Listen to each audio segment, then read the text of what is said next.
మైసూర్ బోండా చేయడానికి ఒక 1/4 కప్పు పెరుగు తీసుకుని ఒక బౌల్లో వేసుకోవాలి. ఇదే కప్పుతో మైదా తీసుకుందాం. ఒక 1/2 స్పూను వంట సోడా వేసుకుని కలిపేసుకుందాం. అలాగే రుచికి తగ్గ సాల్ట్ కూడా వేసుకుందాం.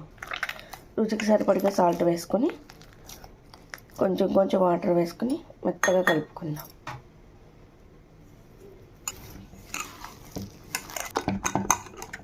ఇలా గట్టిగా బీట్ చేస్తూ ఒక 5 నిమిషాల పాటు కలుపుకొని ఇలా మూత పెట్టి ఒక అరగంట సేపు పక్కన పెట్టుకుందాం.